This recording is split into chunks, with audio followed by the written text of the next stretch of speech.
Headline, which is on Bahrain. A court there has sentenced 12 anti-regime protesters each to 15 years in jail for alleged cooperation that they had in terms of what occurred in the country. These Shia protesters were accused of setting fire to a car warehouse near the capital city, damaging 59 vehicles. The court also accused the men of taking part in anti-regime protests in that country. The group of detainees were fined a total of $1 million for the damage as well. Lawyers for the defendants rejected the charges, saying that their clients were tortured. Saudi-backed regime forces have also been crushing a Shiite-led uprising. The protesters demand democratic reforms in the Sunni-ruled but Shiite-majority island. At least 89 people have been killed since the protests began in 2011. Let's bring in Dominic Kavakeb. He's from the Bahrain Justice and Development Movement, and he joins us from London. Well, Dominic Kavakeb, we can look at what's going on currently in Bahrain, but I'd like to get your thoughts on the recent visit by the U.S. Defense Secretary of State Chuck Hagel, who was attending a conference there.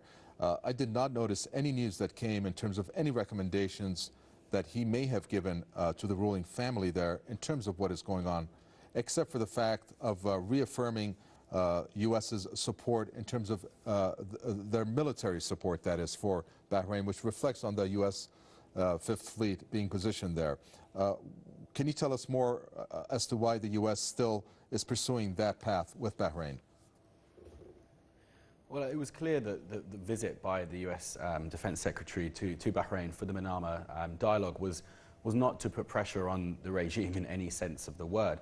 The visit was there purely to try to reassure leaders in Bahrain and the other GCC leaders that the US was still there for them, that the US was still sees itself as a partner to the Gulf kingdoms, and that should never be threatened. And you know, of course, he wasn't the only person who attended. William Hague, the British Foreign Secretary, was also there. And again, there was absolutely no news of the occasion being used to try and put any pressure on the Bahraini regime for the violations that are continuing to be committed. You would think that such an occasion would be the sort of place where you could certainly do that, where you could apply some pressure and start to see some positive results coming from the country. But there was clear there was no attempt from anyone in the international community, at least publicly, to use the occasion as such.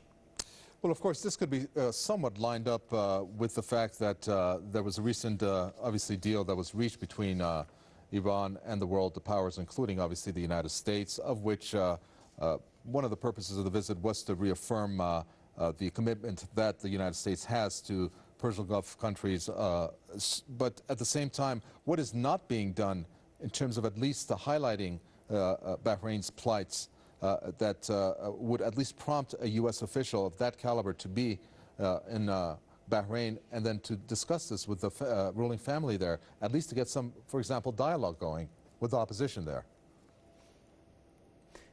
Yeah, that makes perfect sense to me and you, of course, and to many people around the world. But I think, you know, ultimately, as I said before, that was not what this visit intended to do. You know, there was no hard feelings with the Gulf over the deal with Iran, to try, you know, make them reassured that, you know, we're still your friends, we're still your allies, we're not going to do anything to jeopardize that, and that includes the deal that has been put in place in Geneva with Iran.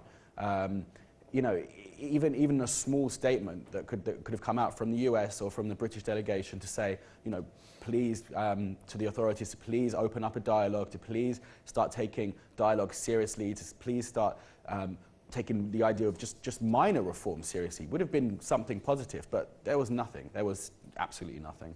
Thank you very much for that. Dominic Kavakeb from the Bahrain Justice and Development Movement there from London. Thank you for your statements.